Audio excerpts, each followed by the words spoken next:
Jack जो है एक यूनिवर्सल हम बनाते हैं, जे एक्स एक्स एक्स एक्स, ठीक। ये पावर आईसी का नाम या सीपीयू का नाम, इसका भी you x x x x ऐसा कुछ, ठीक। ये जो आईसी है इसको भी हम यू एक्स एक्स एक्स कुछ भी नाम हो सकता है, ठीक। एक यूनिवर्सल में चलोगे तो सीधी सी कहानी है। समझने का फंडा ये है कि हमें प्रॉपर ये प्रारूप लेके चलना है। डिस्प्ले के लिए आया सेट, ठीक है। अब आपके पास आया सेट कि डिस्प्ले की प्रॉब्लम में आए कि लाइट की प्रॉब्लम में। लाइट की प्रॉब्लम की कहानी है कि आपका डिस्प्ले आ रहा होगा, लाइट नहीं आ रही, वो चीज़ है। दूसरी चीज़ होती है कि आपका ब्लू डिस्प्ले आ रहा है, तो ब्लू डिस्प्ले आएगा तो दिखेगा ना कि लाइट जल रही है, वो चीज़ हो जाती है। तीसरा होता है कि ना डिस्प्ले आ रही है और ना लाइट आ रही है। उस कंडीशन में सेट आया तो सबसे पहले आप क्या बनाओगे, लाइट की डिस्प्ले, सबसे पहले डिस्प्ले बनाओगे, ठीक है। होता क्या है कि सीपीयू से आपकी ये 10 मीपी की लाइनें आ जाती हैं, ठीक है। इनमें क्या है कि लगभग जीआर आपकी मान के चलिए, एक अप्रोक्सीमेट मान के चलते हैं तो 370 मान लेते हैं, ठीक है। 370, ठीक है। तो 370 और 370 करीब ये आएगी, फिर ग्राउंड हो जाएगा तो ये 0 हो जाएगा। फिर इसके बाद 370 370 370 370 370 370। एक में आपका जो जिसमें क्लॉक की लाइन होगी थोड़ा सा जीआर हट के होंगी, ठीक है। तो हम इसमें 350 ठीक है। यहाँ पर क्लॉक आएगा एक लाइन में, ठीक है। क्लॉक आएगी किस में है, अरे जिसमें भी है, मतलब एक चीज़ माइंड में होगी कि एक बाकी 8 जो पिने हैं सबकी बराबर होगी जीआर। आपके पास आया सेट, नहीं डिस्प्ले जल रही, ठीक है, ना ग्राफिक आ रहा है, आप लाइट लगा के देख लो, दूसरी डिस्प्ले बदला तब भी सेम। तब आप क्या करोगे, सीधा सा मल्टीमीटर उठाया, डायोड मोड में सेट किया, सेट करने के बाद सबसे पहले डिस्प्ले कनेक्टर की आप जीआर निकालो। डिस्प्ले बदलने से पहले प्रक्रिया कर लो, जितनी देर मार्केट जाओगे डिस्प्ले लेके आओगे उससे पहले यही कर लो कि मेरा ये का ख़राब है क्या डिस्प्ले ख़राब है, यहीं से पता चल जाएगा कि आपका ये ख़राब है, ठीक। फिर ये इधर का हो जाएगा। अभी अपने को क्या है, लाइट सेक्शन से मतलब नहीं, टच सेक्शन से मतलब नहीं, हमने वो चीज़ बनाया ही नहीं, ठीक है। हमें सिर्फ वो चाहिए जिससे डिस्प्ले आती है। तो डिस्प्ले आने के लिए पहला तो मीपी लाइन, जहाँ से आपका मीडिया आएगा पूरा, ठीक। फिर उस मीडिया को प्रोसेस करने के लिए जो सप्लाई चाहिए वो सप्लाई आपकी वीएसएन और वीएसपी। वीएसपी आपका होता है +5 वोल्ट, वीएसएन होता है -5 वोल्ट, ठीक। +5 वोल्ट में आपका 650 मान लीजिए रीडिंग आ रही है, यहाँ पर आ जाएगा आपका OL. Reverse bias, forward bias में चेक करोगे तो ये करीब 650 से 670 के बीच में आ जाएगा, ठीक है। ये पहुंच जाएगा आपका 1800 के आसपास, हाँ, ये रीडिंग आ जाएगी। ये हो जाएगा फॉरवर्ड बायस में, ये हो जाएगा रिवर्स बायस में। फिर क्या है कि आपका जो वीडीडी की लाइन आती है, एलसीडी का ऑपरेट करने के लिए जो वोल्टेज है, इसके एक वोल्टेज और चाहिए, ठीक है, वो 1.8 वोल्ट ये आएंगे।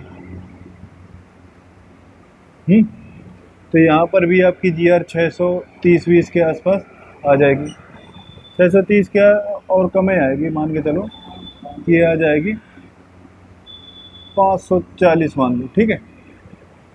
सबका अलग अलग है, किसी आईसी में कुछ आएगा, किसी आईसी में कुछ आएगा, तो कोई मतलब फिक्स मानक नहीं है कि इतना ही आना। एवरेजन लेके चलना है कि अगर अपने को जीआर मिल नहीं है तो मिलनी है, सीधी सी बात है। वो भी एक क्राइटेरिया कि हाँ 370 से 740 के बीच में अपने को पकड़ना है, अब जहाँ पर मिलनी 450 वहाँ पर मिल रही है 1700 1600, तो फिर गड़बड़ है ना। ठीक, फिर इसके बाद इंटरप्ट की लाइन, ठीक है वो, तो यहाँ पर भी आपका मान के चलो 450 रीडिंग आ जाएगी। फिर आपकी आईडी में किसी में रेजिस्टेंस लगी होती है और कोई डायरेक्ट सीपीयू से कनेक्ट होता है। तो अगर डायरेक्ट कनेक्ट होगा तो वही 430 मान के चलो रीडिंग ये आ जाएगी, 430 के आसपास रीडिंग ये आ जाएगी। रीसेट वाली लाइन में किसी सेट में डायरेक्ट आ रहा है, अगर डायरेक्ट आ रहा है तो 430 मान लो। अगर 1K का रजिस्टेंस लगा हुआ है तो यहाँ पर हो जाएगा आपका करीब 1230 के आसपास रीडिंग, 1230 या 1250। अगर यहाँ पर रीसेट की लाइन में 1K का रजिस्टेंस लगा है बीच में तो वैल्यू बढ़ जाएगी, 1000 प्लस होगा। ठीक है, 1000 प्लस होगा तो थोड़ा सा इसमें से डाउन होएगा, यानी कि 430 है तो 1000 जुड़ेगा तो मतलब ये 1430 हो जाएगा, कुछ घट के ही आएगा। तो 1200-1300 के आसपास की रीडिंग ये आ जाएगी। ठीक है, ये चीज़। रीसेट का जो वोल्टेज मिलेगा 1.8 वोल्ट मिलेगा, इंटरप्ट की लाइन पे जो मिलेगा 1.8 मिलेगा। चीज़ है, आपको अभी ना डिस्प्ले सेक्शन की जीआर देखना है, खैर बनाना है, जब बना ही रहे हो तो कॉपी में पूरा ड्रॉ कर लो एक एक पिन की डिटेल। आप उसके साथ बार्नियो से कंपेयर कर सकते हो, बार्नियो है, ES-Tec है, प्रेग्माफिक्स है, जो भी है सब में जीआर आजकल दे देते हैं। तो कॉमन सी जीआर नहीं है तो कोई दूसरा सेट है उससे मैच कर लो। ठीक है, डिस्प्ले जब नहीं आती दो ही कारण सबसे ज़्यादा पाए जाते हैं, एक या तो ये लाइनें कोई ना कोई जैसे इनमें है यहाँ पर OL नहीं आना चाहिए। ठीक है, अगर OL आया तो ख़राब है, रीडिंग आ रही है तो सही है। दूसरा क्या है कि आपके ये वोल्टेज VSN और VSP, इनमें से ये अधिकतर आईसी ख़राब होती है, आईसी ख़राब हो जाती है, तो ये वोल्टेज नहीं बनेंगे तब भी आईसी नहीं चालू होगा। ठीक है, कहानी ये है कि सबसे पहला अपना क्या है कि अपने जीआर निकाल लिया।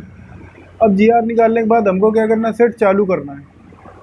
चालू करने के बाद अपने को ये 2 वोल्टेज सबसे पहले चेक करना है, बिना डिस्प्ले लगाए। किसी सेट में तो परमानेंट बनते रहते हैं और किसी सेट में ये होता है कि सिर्फ 2 सेकंड या 3 सेकंड के लिए बनते हैं। फर्स्ट ट्रिगर होता है बस उतनी देर के लिए, जितनी देर के एक बार चालू हुआ तो 3 से 4 सेकंड के लिए कैपेसिटर जितना चार्ज हुआ उतना वोल्टेज बना, एक बार बनने के बाद बंद हो गया। तो उसको 2-3 सेकंड के अंदर अपने को चेक कर लेना है। पावर बटन दबाओ, सीधे मीटर वहाँ पे रखो, या पावर बटन दबाने से अच्छा चार्जर लगा दो। चार्जर लगाएंगे, चेक कर लिया हाँ वोल्टेज बंद है। अगर ये वोल्टेज बंद है तो ठीक, अगर नहीं बंद है तो अपने को सीधा पहले उस आईसी पे काम करना है। ठीक है, दूसरा कारण ये होता है कि अगर ये वोल्टेज नहीं बंद है, कभी कभी ये होता है कि आपने पावर बटन दबाई, उस समय तो वोल्टेज बन गए,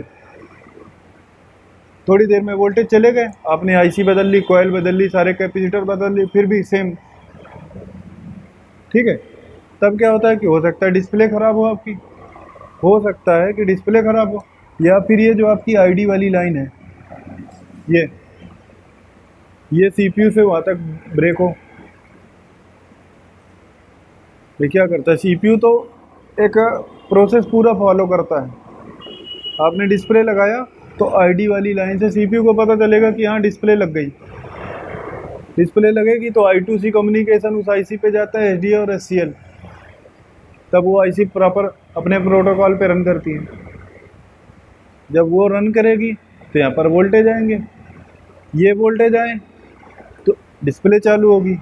डिस्प्ले चालू होगी तो जो ये आपकी TE वाली लाइन है, ठीक है, ये वहाँ से ट्रिगर कराएगी, ट्रिगर करके फिर वापसी वो आईसी चालू होगी। आईसी चालू होने के बाद वहाँ से वापसी एक लाइन आएगी जो होती है PWM की, वो वापसी आपकी लाइट आईसी में जाएगी, लाइट आईसी का इनेबल देगी, तब जाके आपकी लाइट जलेगी। मतलब लाइट आईसी तब काम करेगी जब आपके ये वोल्टेज बनेंगे, ये वोल्टेज बनेंगे। मतलब कहने का है कि आपकी डिस्प्ले के अंदर जो पट्टे में कॉप में लगी है आईसी, वो जब चालू होगी तब इस लाइन के थ्रू ये लाइन PWM जनरेट करवाया जाएगा। ये नहीं जनरेट हुआ तो लाइट नहीं आएगी, लेकिन आपका ग्राफिक आ जाएगा। हो सकता है कि आपका ये तो वहाँ तक गया, डिस्प्ले ख़राब है तो वो लाइन यहाँ तक वापसी PWM की नहीं आ रही, वो मुद्दा नहीं। अभी अपन डिस्प्ले बनाने पे आए तो डिस्प्ले ही बनाना है, पहला काम है ग्राफिक चेक करना। सेट चार्जिंग में लगाओ या ऑन करके देखो, ये सारे वोल्टेज मिलना चाहिए। हमने वोल्टेज इंडिकेट कर दिए आपका, ये +5 वोल्ट, -5 वोल्ट, 1.8, 1.8, 1.8, ये तीन तो 1.8 100% मिलने ही चाहिए। इनमें नहीं मिल रहा तो सीधी सी बात है यहाँ से कर दो, ये तीनों आपके तीनों मिलेंगे, फिर ये मिलेगा, ठीक है। और डेटा की पूरी लाइन होगी तो 100% आपकी डिस्प्ले आनी आनी है। इनमें से अगर कुछ गड़बड़ हुआ तो सबसे पहले आप उसका सलूशन देखोगे, है? तो इस वजह के देखिए, जैसे ये नहीं बन रहा है तो आपका सबसे पहले ये कंफर्म होना चाहिए कि आईडी आइडेंटिफाई कर रहा है डिस्प्ले कि नहीं कर रहा है। बहुत सारे केस में देखा गया है कि बस सीधी सी बात है आईसी बदलना है, आईसी बदलना सोल्यूशन नहीं है, आपको पकड़ना है कि क्या हो रहा है, फॉल्ट क्यों। अगर हमारा ग्राफिक यहाँ पर +5 वोल्ट -5 वोल्ट नहीं बन रहे तो उसका रीज़न क्या है भाई। अगर वहाँ पर HDACL नहीं होती तो वो तो डायरेक्ट जनरेट कर देती +5 वोल्ट -5 वोल्ट। HDACL है तो सीधी सी बात है CPU कहीं ना कहीं तो कम्युनिकेट कर रहा है, कहीं ना कहीं से तो आइडेंटिफाई कर रहा है, कहीं ना कहीं से तो उसको मिल रहा है कि ये चीज़ हम पीछे से मिल रहा है, तब हम तुम इसको चालू करो। आप कितनी आईसी बदल दो, कॉइल बदल दो, कैपेसिटर बदल दो, काम नहीं होगा जब तक आपकी आईडी कंफर्म नहीं होगी। CPU जब आइडेंटिफाई कर लेगा तब वहाँ बताएगा क्या कहते हैं पूरा काम करो, तब ये वोल्टेज प्रोड्यूस करेगा। इसने वोल्टेज दिया आपका, ये सही है, ये सही है, तो फिर सीधी सी बात है अगर ये भी सही है सबकी GR चेक कर लो। इसमें वोल्टेज चेक करने की ज़रूरत नहीं है, आप बहुत चेक करना है तो फिर आपके पास DSO हो तो सिग्नल टेस्ट कर सकते हैं, ठीक है। मोस्टली आपकी GR आप चेक कर लो, GR सबकी कॉमन आएगी, लगभग मिलती जुलती सबकी आएगी कि इन पॉइंटों के बीच में एक एक ग्राउंड लगा होगा। डिस्प्ले का जैसे आपको कोई सेट अननोन सेट आया, डिस्प्ले का जैक नहीं मिल रहा, सेम जैक लगा है आपका डिस्प्ले का और चार्जिंग वाला, तब भी आइडेंटिफाई करना बहुत आसान है इसमें कि आप इधर से 10 लाइनें तो आपकी कंफर्म होंगी, सीधी सीधी ये डली है, ये डिस्प्ले की लाइनें डाल दो, चेक कर लिया आपने, हाँ 2 लाइनें हैं, इनमें इतनी GR है, फिर ग्राउंड, फिर 2 चेक किया, फिर इनमें इतनी सेम GR, फिर ग्राउंड, फिर सेम GR, फिर ग्राउंड, फिर सेम GR, फिर ग्राउंड, फिर सेम GR, फिर ग्राउंड, तो ये 10-15 लाइन तो कंफर्म हो गई, मतलब ये जैक होगा आपका। जो चार्जिंग जैक होगा ऐसी कोई सर्किट नहीं मॉडिफाई होगी, ये कंफर्म हो जाएगा। 10 लाइनें ये हो गई, 10 के बाद ऊपर दे देगा आपका 2 या 3 लाइन दे देगा डिस्प्ले आईडी की, हाँ जिस पिन से जी मान लो कि अगर ये हो गया तो 10 पिन ये हो गई, 5 ग्राउंड हो जाएंगे, 15 ये हो गई, 18 पिन का है कनेक्टर तो 3 आपकी आईडी वाली हो जाएंगी, 20 पिन का है तो आईडी वाली के बाद एक OL करके और एक दे देंगे आपका LCD एनोड की लाइन। कुछ भी है जिसने सर्किट ड्रॉ करी है, ठीक है, तो वो तो पूरा अपने हिसाब से अपने सॉफ्टवेयर के अकॉर्डिंग बनाएंगे पूरा, ठीक है, जिस हिसाब से उनके पास स्पेस है उस हिसाब से करेंगे। पर एक नॉर्मली है कि आपके पास 18 पिन का कनेक्टर है तो 15 पिनें तो ये हो गई, फिर इसके बाद 2 आईडी और एक ग्राउंड हो जाएगा या एक OL हो जाएगा, ये चीज़ होती तो 18 पिन सामने हो जाएंगी। अब 18 में से क्या है कि आपकी डिस्प्ले के लिए 1 2 3 4 5 6 और 7 ये हो गए, 1 2 ग्राउंड हो जाएंगे, ठीक है। बाकी बची लाइनें तो लाइन के लिए एनोड और कैथोड की लाइनें 2 हो जाएंगी और इसके बाद टच की 5 लाइनें हो जाएंगी, हाँ। तो टच का मुद्दा अभी नहीं है, अपने को अभी डिस्प्ले सेक्शन नहीं देखना, मतलब लाइट सेक्शन नहीं देखना, अपने को ये देखना है, ठीक है। तो बस एक मीटर लेके सीधे से बैठ जाना, आपके पास डिस्प्ले नहीं है सीधा सा मीटर उठाओ, पूरी GR देखना। आपको मीटर चलाना है, मीटर चलाओगे, पूरी रीडिंग लिख लिया तो समझ में प्रॉब्लम आ जाएगी। और यही नहीं, ये कि यही आपके पास इसके बाद एक क्लॉक या डेटा की लाइन चली जाएंगे अलग से, तो वो चीज़ हो जाती है, ठीक है। फिर अगर 2-3 कैमरे हैं तो एक सीरियल के लिए कम्युनिकेशन के लिए हो जाएगा, एक कैमरे से इस कनेक्टर से उस कनेक्टर तक कनेक्टिविटी, वो चीज़ है।